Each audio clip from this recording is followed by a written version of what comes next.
રામ રામ દોસ્તો, આજે આપણી સાથે છે દિનેશભાઈ બાંભણિયા, જે સામાજિક આગેવાન છે અને એક જે સળગતો મા બાપનો મુદ્દો છે, પરિવારોનો મુદ્દો છે કે લવ મેરેજ જે થાય છે અત્યારે, જે એમાં પ્રોબ્લેમ છે ને એમાં એ સુધારા કરવા માટેની એમની માંગ છે અને બધા જ સમાજને એનાથી હિત થવાનું છે. આગળ પણ પાટીદાર જે આંદોલન થયેલું હતું એમાં પણ દિનેશભાઈએ ઘણો બધો એમાં ફાળો આપેલો હતો, પણ એનાથી જે અમૃત મળ્યું ને એ બધા સમાજને કામ આવ્યું છે. ઈડબ્લ્યુએસ મળ્યું છે તો બધા સમાજને એનો ફાયદો થયો છે. તો અત્યારે પણ જે આ દિનેશભાઈ લઈને બેઠા છે જે મુદ્દો, એ બધા સમાજના હિત માટેનો જ છે. એટલે મીડિયાને પણ વિનંતી છે કે આ સર્વ સમાજના આગેવાન તરીકે દિનેશભાઈને કહે. તો દિનેશભાઈ, અત્યારે તમે જે મુદ્દો અત્યારે લવ મેરેજનો કહો છો ને, એમાં મારા જેવાને ખબર જ નથી કે અત્યારે શું પ્રોસેસ ચાલે છે અને જેમાં તમે સુધારો કરવા માંગો છો. એ તમે થોડુંક સમજાવી દો, મારા જેવાને તો ખબર પડે. જો ગુજરાતમાં અને સમગ્ર ભારતમાં એક સમસ્યા અત્યારે ઊભી થઈ છે. જેમ પહેલા લવ જેહાદ તરીકે કાયદાને આપણે ઓળખવાનો પ્રયાસ કર્યો કે હિન્દુ ધર્મના લોકો દીકરીઓને વિધર્મી લોકો ફસાવી અને લઈ જતા હતા. પરંતુ અત્યારે એક છેલ્લા 10-12 વર્ષથી એક એવો ટ્રેન્ડ ઉભો થયો છે કે કાયદાનો મિસયુઝ થઈ રહ્યો છે.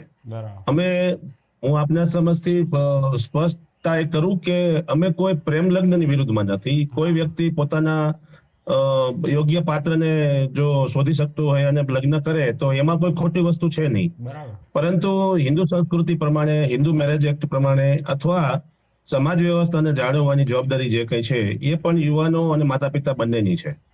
અત્યારના જે સંજોગો ઉભા થઈ રહ્યા છે એ સંજોગોમાં સૌથી મોટી જે મુશ્કેલીઓ સામે આવી રહી છે એવું થાય છે કે જે દીકરી 18 વર્ષ 20 વર્ષ સુધી મા બાપ સાથે રહેતી હોય, મા બાપ એને સારી રીતે અથવા વ્યવસ્થા પ્રમાણે એને રાખતા હોય અને એના દરેક સપનાઓ પૂરા કરવાના મા બાપ પ્રયાસ કરતા હોય છે. કોઈ બી મા બાપ હોય, ચાહે ગરીબ હોય, તવંગર હોય કે અમીર હોય, એ કોઈ પણ વ્યક્તિ એના દીકરીને કોઈ ખરાબ થાય કે એના માટે મુશ્કેલી ઊભી થાય એવું ક્યારેય ઈચ્છતા ના હોય. પરંતુ એક અસામાજિક તત્વોની એક ટોળી, આ કોઈ એક સમાજ, એક સંગઠન કે એક વ્યક્તિ વિશેની વાત જ નથી અથવા કોઈ રાજકીય પક્ષની પણ વાત નથી. એક લોકો, અસામાજિક તત્વોનો એક ટ્રેન્ડ એવો ઉભો થયો છે કે જે લોકો દીકરીઓને ફસાવાનું જ કામ કરી રહ્યા છે. દાખલા તરીકે હું તમને વાત કરીશ કે 15 વર્ષ કે 16 વર્ષની દીકરી હોય એટલે સ્કૂલ સમયમાં એની બાલ્ય વ્યવસ્થા હોય એટલે એક સારું બાઈક, સારા ચશ્મા અથવા સારી રીતે દેખાવું એવા જે કઈ શો હોય છે એ કરીને દીકરીને એ ચકડાની અંદર જ એને ભણવાનું કામ ચાલુ થાય છે. અને જ્યારે એ દીકરી 18 વર્ષની પૂરી થાય છે એટલે એના 1-2 દિવસની અંદર જ દીકરીને અપહરણ કરીને લઈ જવામાં આવે છે અને દીકરી પોતાને હું પ્રેમ કરું છું, હું તને સારી રીતે રાખીશ, એવી રીતે રાખીને દીકરીઓને ભોળવવામાં આવે છે. તમને આંકડો જાણીને આશ્ચર્ય થશે કે ગુજરાતમાં નહીં હોય તો બી રોજની 1000 થી વધારે દીકરીઓ આવી રીતે પ્રેમ લગ્નમાં ફસાતી હશે. માતા પિતા એમાં લાચાર થઈ જાય છે કારણ કે પ્રેમ લગ્નના બહાને થતી છેતરપિંડીમાં કાયદાનો ઓથ એને મળી જાય છે. અમે એ કાયદાના ઓથને હટાવવાના પ્રયાસો કરી રહ્યા છીએ કે સરકાર માતા પિતાને, જો તમે કોઈ પણ વ્યક્તિ છે, સ્વાભાવિક છે કે તમે પ્રેમ કરો છો તો પ્રેમમાં તો તાકાત છે. પ્રેમના તો આપણે ઘણા બધા ઇતિહાસો જોયા છે કે પ્રેમ માણસને મેળવવા માટેનો હોય છે, માણસની સાથે છેતરપિંડી કરવા માટેનો પ્રેમ નથી હોતો. હવે આ લોકો શું કરે છે, પ્રેમના નામે દીકરીને 18 વર્ષની થાય એટલે ભોળવીને લઈ જાય છે. હવે એના પછીનો જે ટ્રેન્ડ ચાલુ થયો છે એ બહુ ગંભીર ઉભો થયો છે કે દીકરીને લઈ જાય પછીના 1.5 મહિના, 2 મહિના કે 4 મહિના પછી એના મા બાપને નોટિસ મોકલવામાં આવે કે તમારી મિલકતમાં અમને હિસ્સો આપો.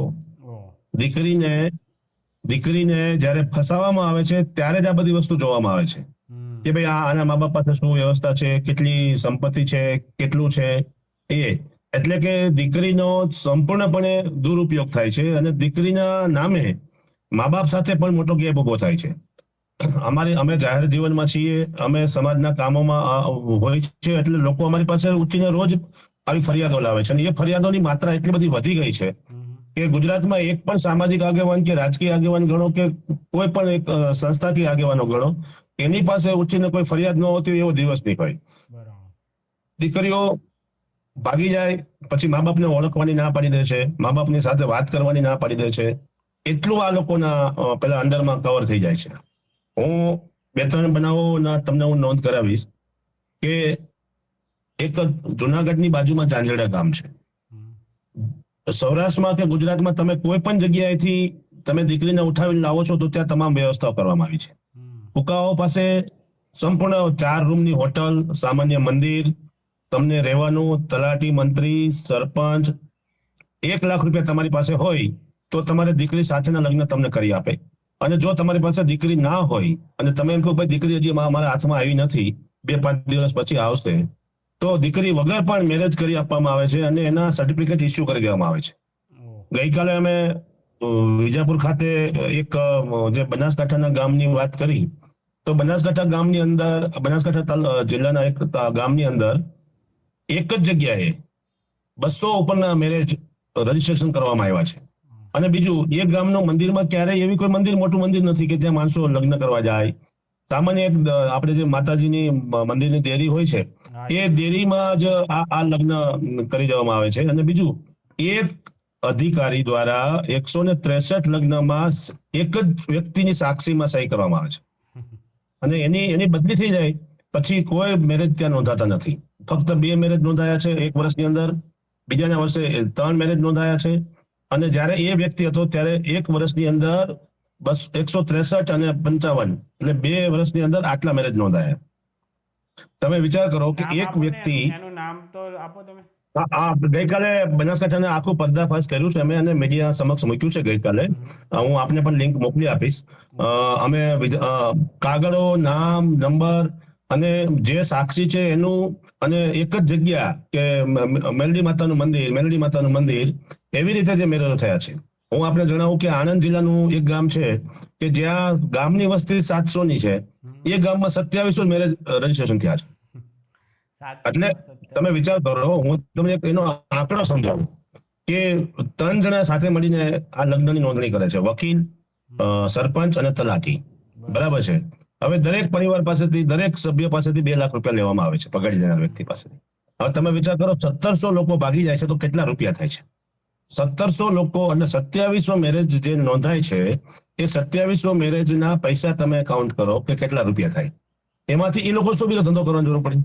મહિનામાં 10, 15, 20, 25, 50 મેરેજ આવે તો 50 લાખ રૂપિયાની આવક થાય છે. આ રીતે જે દીકરીઓને ફસાવાનું જે કાવતરું ચાલે છે, હવે એના પછીનું શું થયું? હવેની સમસ્યા શું થઈ કે અમુક લોકો ટાર્ગેટેડ દીકરીઓને ટાર્ગેટ કરે છે. ભાઈ આ ગામમાં આ દીકરી છે, આના પપ્પાને આટલી જમીન છે, આટલી મિલકત છે, આ શિક્ષક છે, આને પણ પેન્શન આવે છે, આટલો પગાર છે. એની વ્યવસ્થા જોઈ અને દીકરીને ભોળપણમાં એને ફસાવવાનું ચાલુ થાય 15-16 વર્ષથી લઈને. આ સ્વાભાવિક છે કે બાળક છે, સોશિયલ મીડિયાનો જમાનો છે, એટલે તમને કોઈ હાય હેલોનો રિપ્લાય કરે છે અથવા કોઈ એવી તમારી સાથે ટોક કરે છે, તો એ ટોકને પણ સ્ક્રીનશોટ કરીને તમારા ફાધરને બતાવી દેવામાં આવશે. તમારા આમ કરીને એની સાથે બ્લેકમેલિંગમાં દીકરીઓનું શોષણ થાય છે. મેં કીધું એમ કે જમીન આપવાની કોઈ દીકરીને ખબર પડી જાય છે કે મારી સાથે ચીટિંગ થયું છે, મારી સાથે છેતરપિંડી થઈ છે, અથવા પરિવાર ના પાડે છે અને દીકરીને ના છૂટકે એની મા બાપની ઘરે પરત જવું છે, તો પરત જતી વખતે પણ એને ડિવોર્સ કરવાના પણ અમારી પાસે જે દાખલાઓ આવ્યા છે એમાં 4-4 કરોડ રૂપિયા માંગેલા છે કે ભાઈ તમારે દીકરી સાથે ડિવોર્સ કરવા હોય તો 4 કરોડ રૂપિયા મને આપો તો હું ડિવોર્સ કરી આપીશ. તમે વિચાર કરો કે આ પ્રેમનું ષડયંત્ર ક્યાં પહોંચી ગયું છે. બીજું સાથે સાથે હું તમને કહું કે ભારતીય સંસ્કૃતિ પ્રમાણે અને હિન્દુ સંસ્કૃતિ પ્રમાણે ભારતમાં આપણે અત્યારે મેરેજ એક્ટના 2 કાયદાઓ ચાલી રહ્યા છે. પહેલો કાયદો છે હિન્દુ મેરેજ એક્ટ, કે જેમાં આપણે સામાન્ય રીતે લોકો મેરેજ કરતા હોય છે, પ્રાસંગિક પ્રસંગો બનતા હોય ઘરના, અને એના સમાજના રીત રિવાજો મુજબ લગ્ન થતા હોય છે અને પછી એની નોંધણી થતી હોય છે. એને હિન્દુ મેરેજ એક્ટ કહેવાય છે. બીજો એક ભારતમાં મેરેજ એક્ટ ચાલી રહ્યો છે, special marriage act. Special marriage એક્ટમાં એવું છે કે દીકરો અને દીકરી બંને આવીને વાત કરે છે, પોતાનું આધાર કાર્ડ રજૂ કરે છે અને પોતે પુખ્ત વયના છે તો એ જાતે મેરેજ કરી શકે છે કોર્ટની અંદર જઈને. બરાબર છે. તો આ સ્પેશિયલ મેરેજ એક્ટનો ખૂબ જ મોટો દુરુપયોગ થઈ રહ્યો છે. અત્યારે પહેલા જયારે સ્પેશિયલ મેરેજ એક્ટની સત્તા જયારે વિસ્તરણ કરવામાં આવી એટલે તલાટી મંત્રીને આવી, અને પહેલા તાલુકામાં લગ્ન નોંધણીનો કાયદો હતો, અને લગ્ન નોંધણીના કાયદામાં એવું હતું કે તમારે મામલતદાર કચેરીએ, રજીસ્ટર કચેરીએ જવાનું અને ત્યાં જઈને તમારે નોંધણી કરવાની અને તમને પછી નોટિસ આપવામાં આવે. આજે કાયદાઓ સંપૂર્ણપણે એ જ અવસ્થામાં હોવા છતાં પણ કોઈ પ્રકારની નોટિસ આપવામાં આવતી નથી. હવે બનાવ કેવો બને છે કે દીકરી આજે સાંજે સ્કૂલે જાય છે આજે એના 18 વર્ષ પૂરા થાય છે, આવતીકાલે એનો જન્મદિવસ છે, મા બાપ તૈયારી કરતા હોય છે, ત્યાં સવારમાં દીકરી જતી રહે છે બીજા સાથે. મા બાપને ખબર પણ નથી હોતી કે મારી દીકરી ક્યાં જતી રહી. એટલે આવા લોટ ઓફ સંખ્યામાં પ્રશ્નો આવી રહ્યા છે અને સમાજ વ્યવસ્થાને કમ્પ્લીટલી અનબેલેન્સ કરી રહ્યા છે. સમાજમાં દીકરીઓ પ્રત્યે ઘૃણા ઊભી થાય એવા પ્રસંગો ઊભા થવા મળ્યા છે. અને એના પછીના જે અત્યારે હાલમાં જે મેં તમને કીધું એમ કે અમુક ટોળકીઓ સ્પેશિયલ, જેને આપણે ઓર્ગેનાઇઝ ક્રાઇમ કહીએ, કે એક ડિઝાઇન બનાવેલું ક્રાઇમ, કે ભાઈ આ રીતે ફસાવો, આ રીતે ફસાવો. હું તમને મોરબી જિલ્લાની વાત કરીશ. મોરબી જિલ્લામાં એક સોશિયલ મીડિયાનું ગ્રુપ ચાલે છે. એ ગ્રુપમાં તમને દીકરીનો, એના મા બાપનો ફોટો મૂકવામાં આવે કે ભાઈ આ દીકરી હવે 16 વર્ષની થઈ, આના પપ્પા પાસે આટલી મિલકત છે, આમાંથી કોઈ પણ વ્યક્તિ આમાં તમે તમારો ચાન્સ લગાવો અને જે લાગી જાય એ લોકો લઈને જતા રહે છે. બીજું કે ઘણા બધા બનાવો એવા બન્યા છે, ઘણા બધા, કે છોકરાએ 3જા 4થા લગ્ન હોય અને દીકરીને એ વાતની જાણ પણ ના હોય. ઘણી બધા લગ્ન પ્રસંગોમાં એવું બન્યું છે કે દીકરીને જ્ઞાતિ છુપાવવામાં આવે છે કે ભાઈ હું આ જ્ઞાતિમાંથી છું, હું આ ઘરમાંથી છું, હું આ સમાજમાંથી છું. એટલે પ્રેમ લગ્ન 1-2 દિવસનો પીરિયડ નથી, એ લગ્ન જીવન આજીવન છે. અને એમાંથી તમારા બાળકો જે થશે, બાળકોના ભવિષ્યની સાથે પણ એ વસ્તુ જોડાયેલી છે. તો સમાજ વ્યવસ્થા જ્યાં સુધી તમારી સાથે જોડાયેલી નહીં હોય, તો દરેક કાયદા સમાજ વ્યવસ્થાને અનબેલેન્સ કરતા હોય તો અમે સરકાર પાસે 2-3 વસ્તુની માંગણી કરી રહ્યા છીએ. અમને પણ ખબર છે કે સંપૂર્ણપણે આને રોક નહીં લગાવી શકાય, પરંતુ જે અત્યારે દુરુપયોગ થઈ રહ્યો છે, તો અમે સરકાર પાસે 2 માંગણી કરી છે કે એક, દીકરીના આધાર કાર્ડમાં જે એડ્રેસ છે એ એડ્રેસ ઉપર જ એની નોંધણી કરવામાં આવે. એટલે માની લો કે મારું ગામ કમળાપુર છે, જસદણ તાલુકાનું, તો મારા ગામના તલાટી મંત્રી જ મને મેરેજ સર્ટિફિકેટ બનાવી આપે, બીજા કોઈ ના બનાવી શકે. બરાબર. અત્યારે શું થાય છે? એક મિનિટ, તો અત્યારે શું થાય છે એમ એ કહી દો એટલે ખબર પડે. અત્યારે કમળાપુરની દીકરી જઈ અને ગોધરામાં જઈને કે દાહોદમાં જઈને પણ લગ્ન કરી શકે છે. અચ્છા.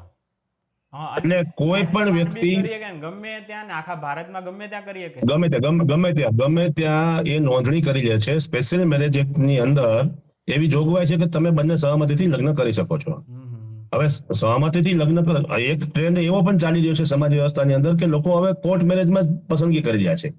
હું તમને વાત કરું કે હમણાં જ આપણે ભાઈ આ જે લગ્ન મેરેજના સુધારાઓ થયા, એમાં સંપૂર્ણ સત્તા એવી રીતે આપવામાં આવી છે કે ભાઈ તલાટી મંત્રી હોય એ ગામની અંદર પણ નોંધણી કરી શકે છે, મેરેજ સર્ટિફિકેટ ઇસ્યુ કરી શકે છે. પહેલા એવું હતું કે તમારે જિલ્લા રજિસ્ટ્રાર કચેરી અથવા તાલુકા રજિસ્ટ્રાર કચેરી જવું પડતું હતું. તો અમે અત્યારે માંગણી કરી રહ્યા છીએ કે જે સરકારના પ્રાવધાનમાં છે, બીજું આ હિન્દુ મેરેજ એક્ટ કે સ્પેશિયલ મેરેજ એક્ટમાં સુધારો કરવાની વાત છે જ નહીં.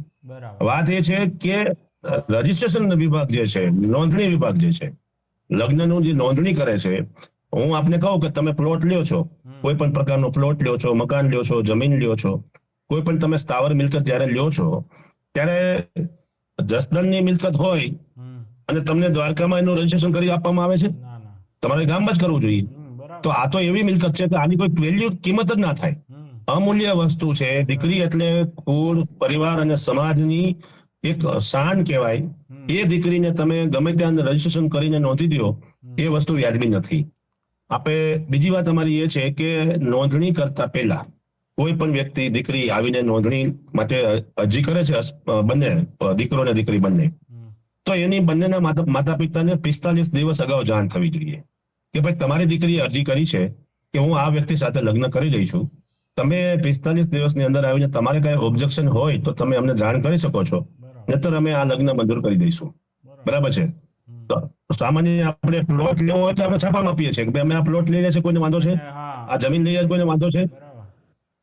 તો આ દીકરીની સાથે છેતરપિંડી ન થાય, એને મા બાપને એનાથી સમય મળે, એ દીકરા વિશે જાણી શકે, સાચું ખોટું ઉછેરાયા છે તો એટલી તો જાણ હોવી જોઈએ કે મારી દીકરી હવે લગ્ન કર્યા છે કે કરવા માંગે છે, કે જે પણ એને થોડીક જાણતો હોવી જોઈએ. મા બાપ પાસે અત્યાર સુધી હતી દીકરી તો.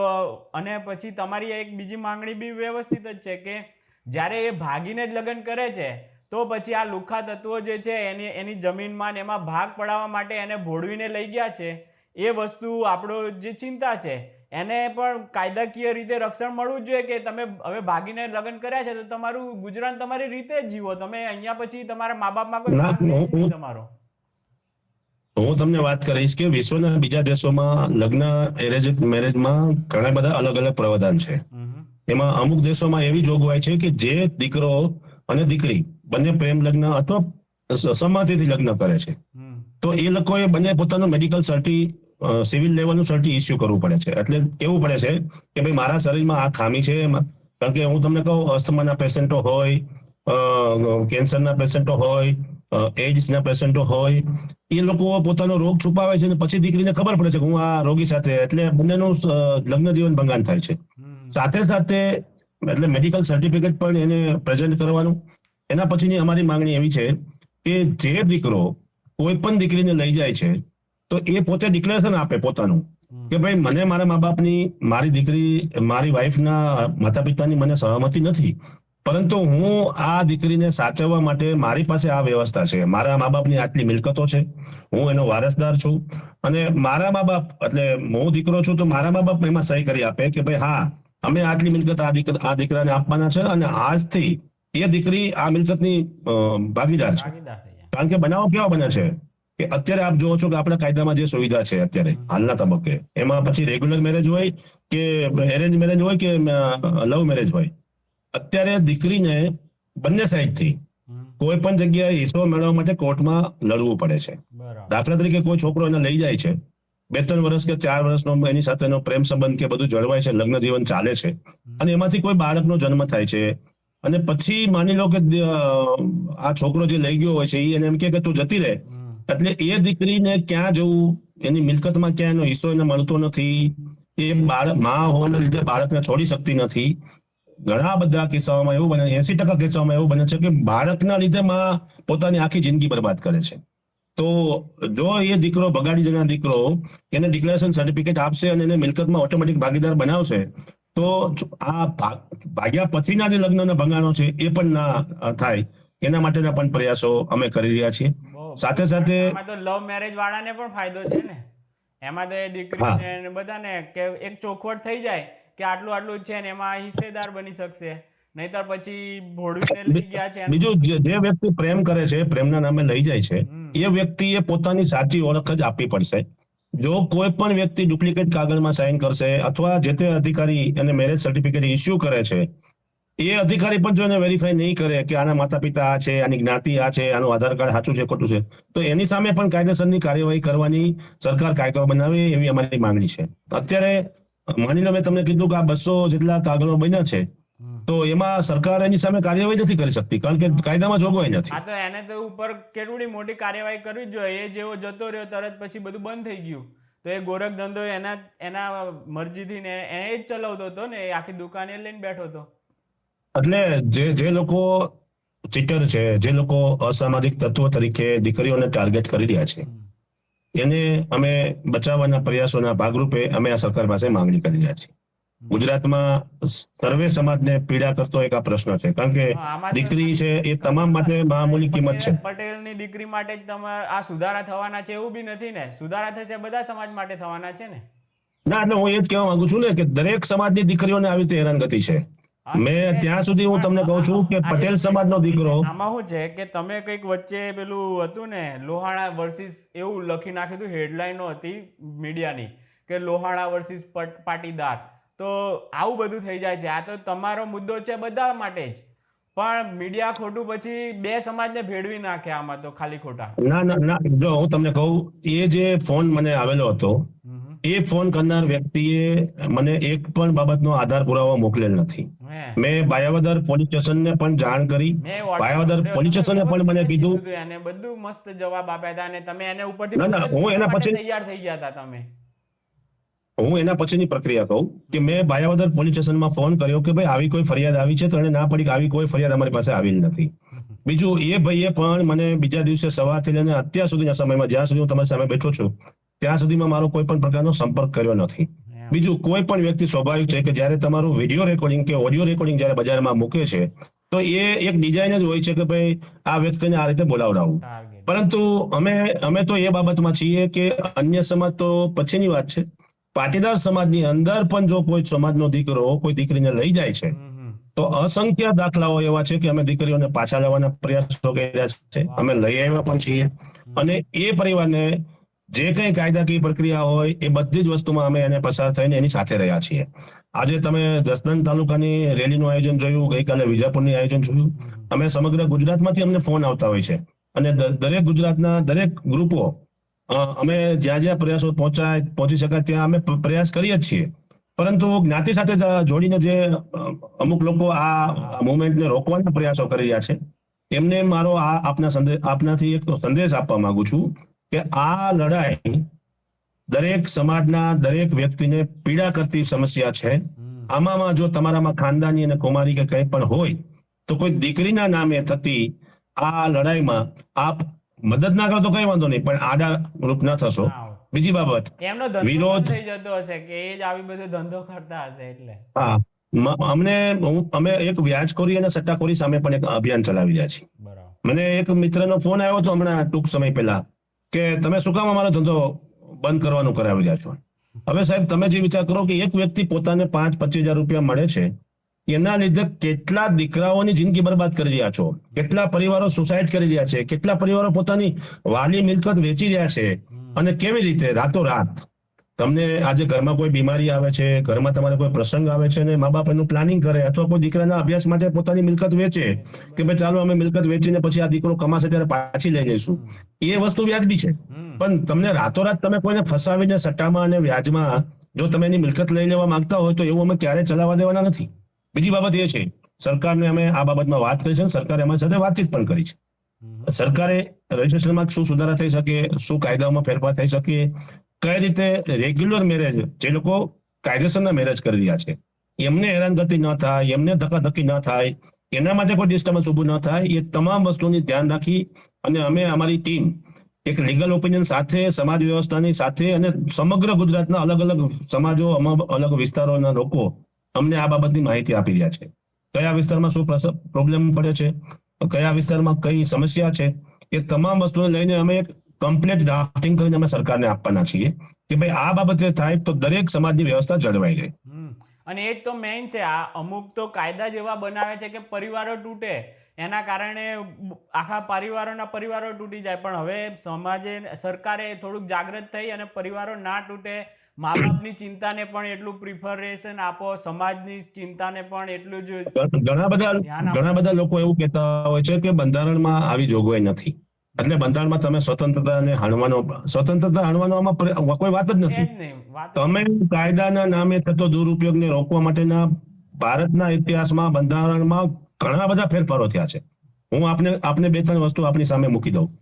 પહેલા એવું હતું કે બાળ લગ્ન થતા હતા, આપને જાણમાં હશે. બાળ લગ્નને સમાજના કોઈ કાયદા રોકી શકતા નહોતા, કારણ કે ત્યારે કોઈ કાયદાનો અમલવારી નહોતી. આજે બાળ લગ્ન કરવા એક ગુનો છે. પહેલા દીકરીઓને દૂધ પીતી કરવામાં આવતી હતી, બરાબર છે. તો આવા જે બનાવો હતા એને સરકારે કાયદા થ્રુ રોક્યા છે. તો અત્યારે સમાજ વ્યવસ્થા ડિસ્ટર્બ થઈ રહી છે અને બધા સમાજો માંગણી કરી રહ્યા છે, તો આને કાયદાનું રૂપ આપવામાં કોઈ પ્રોબ્લેમ નથી. આ બધું સામાજિક જાગૃતિથી પણ રોકાણું છે. એટલે કદાચ મેરેજ માટે પણ સરકારે એમ કહેવું જોઈએ કે તમે થોડુંક મા બાપને ને બધાને થોડા કન્વિન્સ કરવાનો પ્રયત્ન કરો. 6 મહિના 8 મહિના ડિવોર્સ માટે છે ને કે છે 6 મહિના તમે રાહ જુઓ અને આ બધું તમે સુલટાવવાની કોશિશ કરો, આવું બધું આપે છે. જો દારૂબંધીનો કાયદો છે, એવું જોઈએ કે પહેલા તમે બંને પાર્ટીઓને બધા સમાજના આગેવાનોને ભેગા કરી અને તમે સહમતિના પ્રયાસ કરો ને તમે અરેન્જ મેરેજ જ કરો ને શું કામ તમારે લવ મેરેજ કરવા છે? પછી એટલું લવ મેરેજમાં હજી હું આપને ફરીથી કહું, હું એમ જ કહું છું કે લવ મેરેજ છે ને, લવ મેરેજ છેતરપિંડી શીખડાવતો નથી. એટલે પણ આવું જેને છેતરપિંડી નથી કરવી ને એ તો એના મા બાપને કન્વિન્સ કરવાના પ્રયત્નો કરતા જ હોય છે. કોઈ આવી રીતે ખબર જ ના પડે, તમે જેવું કીધું 18 વર્ષની થઈને તરત લઈ ગયો, આવું બધું કરવું જ ના પડે. જેને ખરેખર તમારી હાથે કાંઈ છળકપટ નથી કરવું, કોઈ દીકરો હોય કે દીકરી હોય, જેને પણ તો આટલા વર્ષ એની ભેગા રહ્યા છે તો કમસે કમ આવી મોટી એક પગલું ભરવા જઈએ છે તો એટલી તો એની પોતાની પણ ફરજ કહેવાય ને કે મા બાપને ખબર પડે કે મેં લગ્ન કર્યા છે. જે વ્યક્તિ પ્રેમ કરતો હોય છે ને, એ જે દીકરી હોય છે એને સમાજના પરિવાર સાથે સંબંધો પૂરા થઈ જાય એવો પ્રેમ ના કરે, એના સંબંધો સારા રહે, માનભેર જીવી શકે એવો પ્રયાસ કરે. બીજું, કોઈ પણ કાયદો છે એ સમાજ વ્યવસ્થાને ટકાવી રાખવા માટે હોય, સમાજ વ્યવસ્થાને ડિસ્ટર્બ કરવા માટે ના હોય. એટલે અત્યારે જે કાયદાનો દુરુપયોગ થઈ રહ્યો છે એને સમાજ વ્યવસ્થા ડિસ્ટર્બ થઈ રહી છે અને મોટા પ્રમાણમાં થઈ રહી તમે જે કીધું કે એક ગ્રુપ આખું ચાલે છે મોરબીમાં, તો એ બધા જ સ્પેસિફિક ટાર્ગેટ જ કરતા હશે ને રૂપિયાવાળાની છોકરીને જ, આવું જ ટાર્ગેટ થતું હશે ને? છોકરા છોકરીઓ બંનેને ટાર્ગેટ કરી રહ્યા છે. સટ્ટા અને વ્યાજવાળા છોકરાઓને ટાર્ગેટ કરી રહ્યા છે, દીકરીઓને આવા લોકો ટાર્ગેટ કરી રહ્યા છે અને અસંખ્ય બનાવો છે. કદાચ હું એમ માનું છું કે તમે કોઈ પણ રોડ ઉપર જતા વ્યક્તિને પૂછી લો, કોઈ રાજનેતાને કોઈ સામાજિક આગેવાનને પૂછી લો, તો એ એમ કે ના ના આવો કાયદો ન બનવો જોઈએ તો અમે માંગણી નહીં કરીએ. હા, રાઈટ છે. કારણ કે બધા લોકશાહી છે તો લોકો કોઈ ના પાડતા હોય તો બરાબર છે, પણ અમુક સ્વયંભૂ લોકશાહીના નામે આવું બધા એમના ધંધા બંધ ના થઈ જાય એટલે રોકવા માટે ખાલી કુતર્કો આપતા હોય.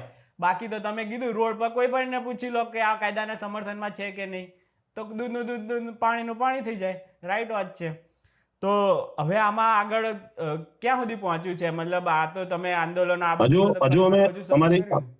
અમે 3 મહિના પહેલા પાટીદાર અનામત આંદોલન સમિતિની મિટિંગ મળી હતી અને એમાં પાસ અને એસપીજી ના બંને આગેવાનો સાથે હતા અને ત્યારે એવી ચર્ચા થઈ હતી કે ભાઈ સમાજમાં અત્યારે જે મુશ્કેલીઓ ઊભી થઈ છે, અમે અનામત અપાવ્યા પછીના જે પ્રશ્નો હતા એમાંથી બિન અનામત આયોગના એમડી ની નિમણૂક થઈ ગઈ, ઓનલાઈન ગેમિંગને કેન્દ્ર સરકારે કાયદો બનાવ્યો, હવે પ્રેમ લગ્ન અને સટ્ટાખોરી ઉપર અમારું ફોકસ છે અને અમારું ફોકસ ધીમે ધીમે અમે લોકો વચ્ચે જઈ રહ્યા છીએ. અત્યારે જાગૃતિ અભિયાન ચાલી રહ્યું છે કે લોકોને આ વાતથી ખબર પડે શું નુકસાન થાય છે, શું ફાયદો થાય છે અને કેવા કેવા બનાવો બને છે. અને હવે પછી સરકાર અમારી બાબતને અમે આવતી 31 ડિસેમ્બર સુધી અમે આ બાબતને રેલી અને સમાજના લોકો વચ્ચે અમે કરી રહ્યા છીએ. જો સરકાર 31 ડિસેમ્બર સુધીમાં કાયદાનું કોઈ રૂપનું નક્કી નહીં કરે તો પછી અમે નેતાઓ અને રાજકીય આગેવાનોની અમે પ્રવેશબંધી જાહેર કરીશું અને ધીમે ધીમે અમે આંદોલનને રૂપમાં લઈ જઈશું. અત્યારે અમે જાગૃતિ સમર્થન અમે લોકો વચ્ચે લાવી રહ્યા છીએ કે કાયદામાં સરકાર આપે તો સમર્થન આપે લોકો અને સમર્થનના થકી સરકાર આ બાબતનો કાયદો બનાવે. ઓકે, તમે જે આ પ્રવેશબંધીને એવું કીધું ને એટલે મને એક થોડીક શંકા એ જાય છે કે તમે કોઈ પાર્ટીના નેતા તો નથી ને? કોઈ પાર્ટી ના હું મારો ઇતિહાસ કહું. મેં મારી 2015 પહેલા પણ અને 2015 પછી અને આજે પણ હું કે મારો પરિવારનો કોઈ પણ વ્યક્તિ કોઈ પણ પાર્ટી સાથે જોડાયેલો નથી. બીજું, અમે પાટીદાર આંદોલનમાં અમારા ઘણા બધા મિત્રો કોંગ્રેસ, ભાજપ, આમ આદમી પાર્ટી પોતપોતાના પ્રાંત વિસ્તાર વાઇઝ એમને પાર્ટીઓ જોઈન કરી અને પોતાની રાજનીતિ કરી રહ્યા છે. એ લોકો પણ આમાં દરેક પક્ષના લોકો અમારી સાથે જોડાયેલા છે. બીજું, મારો વ્યક્તિગત વાત હું તમને કરું તો મેં કોઈ પણ રાજકીય પાર્ટીની વાત ક્યારેય પણ કરી નથી. હું કોઈ પણ રાજકીય પાર્ટીના સમર્થનમાં કે વિરોધમાં નથી. મારી બાબત એટલી છે કે સમાજે અમને ઓળખ આપી છે, સમાજના થકી અમે પાટીદાર આંદોલનથી લોકો અમને ઓળખતા થયા છે. તો સમાજને જે નુકસાની કરી રહ્યા છે એના માટે અમારી જવાબદારી છે કે સમાજના પ્રશ્નો લોકો સુધી લઈ જવા અને લોકો દ્વારા સરકારમાં લઈ જવા અને સરકાર દ્વારા એને કાયદાનું સ્વરૂપ હોય કે એને જે કઈ બંધારણના સ્વરૂપ હોય અથવા એના લાભો આપવાના હોય એ લોકો સુધી પહોંચે, એ જ અમારો એજન્ડા છે. અને રાજકીય સાથે એટલા માટે ના જોડવી જોઈએ કે જે કઈ સભાઓ થઈ રહી છે, જે કઈ કાર્યક્રમો થઈ રહ્યા છે એમાં કોઈ પક્ષને ટાર્ગેટ કરીને વાત કરવામાં નથી આવતી, કોઈ સંસ્થાને ટાર્ગેટ કરીને વાત કરવામાં નથી આવતી અથવા કોઈ સમાજને ટાર્ગેટ કરીને વાત કરવામાં નથી આવતી. આ તો સમાજની અંદર રહેલા અને સમાજની બહાર રહેલા અસામાજિક તત્વો વિરુદ્ધની લડાઈ છે અને અમને સંપૂર્ણ વિશ્વાસ છે કે આ સરકાર કે કોઈ પણ સરકાર સમાજની વચ્ચે ચાલતા અસામાજિક તત્વોને રોકવાના પ્રયાસો કરે છે. પણ તમારી આજુબાજુ અમુક કોંગ્રેસના ને એવા આવી જતા હોય એટલે એવું લાગે કે તમારા ગીતાબેન તો એ તમારી સાથે જ હોય છે. ગીતાબેન, મેં કીધું આપને કે અમારી ટીમમાં પાટીદાર આંદોલન વખતે જે સભ્યો હતા એમાંથી ઘણા બધા લોકો અલગ અલગ રીતે ગયા છે. તો દૂર રાખો, કારણ કે સામાજિક તમે બીજા સમાજના પણ આવા જે નોન પોલિટિકલ હોય એવાને પણ થોડુંક સાથે રાખો. તો અને આ બધા પાર્ટી સાથે જોડાયેલા હોય એને તો તમે દૂર રાખો ને તો વધારે સારું રહેશે. એના કારણે ઘણું બધું અમારે પણ સાંભળવું પડે કે આ નેતાઓ આ બધું ઉશ્કેરે છે ને એવું. આ તો આપણે બધા માટે કરતા, આપણું ઇન્ટેન્શન સારું હોય છતાં પણ હું તમને એક વાત કરું, ભોગવી નાખે. ના, તમારી વાત 100% સાચી છે, પણ જે લોકો વિરોધ કરી રહ્યા છે એમને એ પણ વસ્તુ વિચારવી જોઈએ કે જ્યારે અમે 2015માં પાટીદાર આંદોલન સ્ટાર્ટ કર્યું ત્યારે એક પણ નેતા કોઈ પણ રાજકીય પાર્ટી સાથે જોડાયેલા નહોતા, એક પણ નેતા. ત્યારે પણ અમારી ઉપર આ જ આક્ષેપો થતા હતા.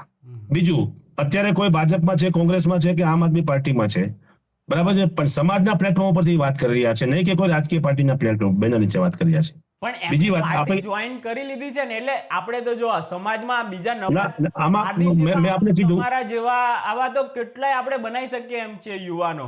તો મેં આપણે કીધું એમ કે મેં આપણે કીધું એમ કે અત્યારે અમે નવા યુવાનો જે કઈ લોકો સામાજિક વ્યવસ્થાની અંદર જોડાયેલા છીએ એને અમે અત્યારે પ્લેટફોર્મ આપી જ રહ્યા છીએ. એમ ને. બીજી બાબત એ છે, આપણે કીધું એમ કે કોઈ પણ વ્યક્તિ હોય, લોકશાહી દેશ છે, એ નાના લેવલે, મોટા લેવલે કે રાજ્ય લેવલે ક્યાંક ને ક્યાંક કોઈ પક્ષની વિચારધારા સાથે જોડાયેલો હોય છે. કદાચ ભલે એ હોદ્દા ઉપર હોય ના હોય, એવું બનતું જ હોય છે. BJP જેવું સપોર્ટર છું. નહીં, હું આપને કહી રહ્યો છું કે કોઈ વ્યક્તિની વિચારધારા કોઈની સાથે જોડાયેલી હોય છે.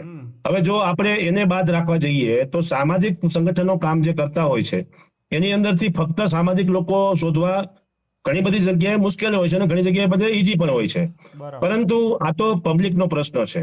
અને જો આપને હું કહું કે કોઈ એમ કહેતું હોય કે રાજકારણથી આ મુદ્દો, તો આજે પણ રાજકીય આગેવાનો છે જ, દરેક પક્ષના આગેવાનો છે, એનાથી આ મુદ્દો ન સુલટી શકે.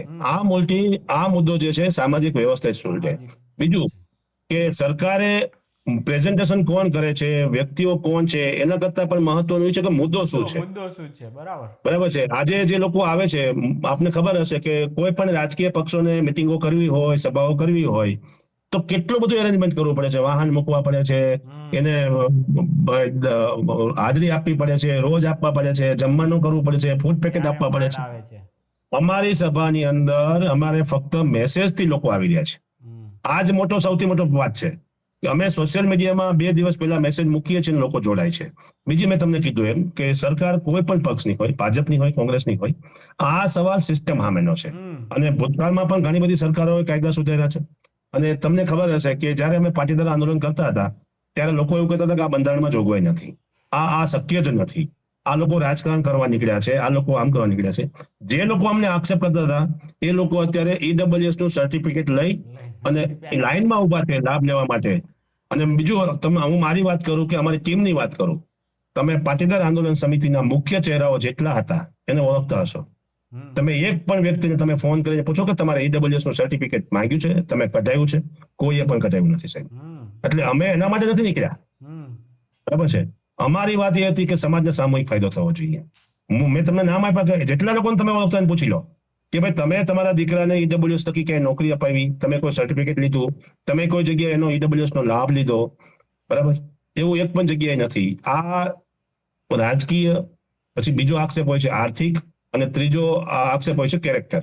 આ 3 આક્ષેપો સૌથી પહેલા લોકો પર ટાર્ગેટ કરવામાં આવતા હોય છે.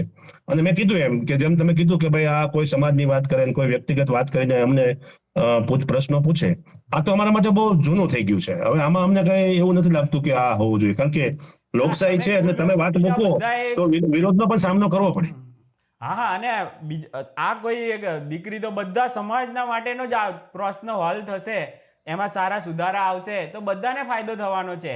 અને મેં કીધું એમ આંદોલનમાં આપણે નીકળ્યા હતા, ધારો કે પટેલ સમાજ માટે જ OBC હતું નામ તેમ, એમ કદાચ લાગે એ વખતે તો, પણ અત્યારે તો આ જે વસ્તુ છે એ દરેક સમાજની પ્રશ્ન છે. આ તો આમાં કોઈએ કઈ જ ના એકવું જોઈએ કે આના નહીં. હું તમને પાટીદાર આંદોલનમાં પણ એક વાત તમારા ધ્યાને લાવું કે પાટીદાર આંદોલન ભલે પટેલ સમાજે કર્યું, પણ આજે 132 જ્ઞાતિઓનો લાભ લઈ રહી છે. બધા જ. બરાબર છે. બીજી વાત કે અત્યારે પણ અમે પાટીદાર સમાજની જેટલી રેલીઓ હોય છે, પાટીદાર સમાજના જે સભાઓ હોય છે, એની અંદર તમામ સમાજના લોકો હોય છે. ગઈકાલે વિજાપુરમાં પણ હતા. દરેક સમાજના લોકોને આ રેલીઓ કાઢી રહ્યા છે, અમારી સાથે જ કાઢી રહ્યા છે. એટલે આને રાજકારણ કે પક્ષ સાથે સરખાવવાની એટલા માટે જરૂર નથી. અને બાકી જેમને વિરોધ કરવો છે એને તો ગમે ત્યાંથી વિરોધ કરવાનો મુદ્દો જોઈએ. બીજું, અમે એક વિરોધમાંથી ઉભા થયેલા આગેવાનો છીએ. અમે પણ સિસ્ટમનો વિરોધ કરીને આ સિસ્ટમમાં આવ્યા છીએ. તો અમને વિરોધ કરેનો અમને કોઈ વાંધો નથી હોતો. જો એની વાત સાચી હોય તો અમે સ્વીકારવા માટે પણ તૈયાર છીએ. પરંતુ ફક્ત ટાર્ગેટ તમે કોઈને બદનામ કરવા માટે કે કોઈને મુદ્દાને ડિસ્ટર્બ કરવા માટેના પ્રયાસો કરો તો એ લોકો પણ જાણે છે. અમારે એને કઈ ખુલાસો કરવાની જરૂર હોતી નથી. અને સરકારે પણ તમને પોઝિટિવ રિસ્પોન્સ આપ્યો જ છે, આ મુદ્દા પર આપ્યો જ છે ને અત્યાર સુધી? હા, અમને માનનીય મુખ્યમંત્રીશ્રીએ, માનનીય મંત્રીશ્રી કાયદા મંત્રી ઋષિકેશભાઈ સાથે અમને વાતચીત કરાવી. ઋષિકેશભાઈએ પણ લીગલ ડિપાર્ટમેન્ટના જે ભટ્ટ સાહેબ કરીને છે એની સાથે પણ અમારી મિટિંગ કરાવી. અને આવતીકાલે 11 વાગે ખેડૂત સમાજની પણ પ્રેસ કોન્ફરન્સ છે અને એમાં પણ અમે આ મુદ્દાની છણાવટ અમારે સાથે થવાની છે. અને સાથે સાથે મેં કીધું એમ કે સરકાર કાયદા બનાવે, અમારી માંગણીને સમજે, અને સરકાર તમામ પક્ષોનો વિચારે, તમામ લોકોનો વિચારે અને પછી કાયદો બનાવે. અમારી વાત તો એ છે કે આ રોકાવું જોઈએ અને આને રોકવા માટેના સરકાર જે તે પ્રયત્નો કરે એ અમને સ્વીકાર્ય છે. આવી લુખાગીરી માટે તમારું ઘણું ઘણું સારું, તમારું આમાં રિસર્ચ પણ છે અને તમે એ લોકોની વેદનાઓ સાંભળી છે એટલે તમે આ વસ્તુ કરો છો. તો ભગવાન તમને આમના સફળતા અપાવે એ પ્રાર્થના સાથે આ ચર્ચા વિરામ આપીએ. ખૂબ ખૂબ આભાર તમારો દિનેશભાઈ. Thank you. રામ રામ.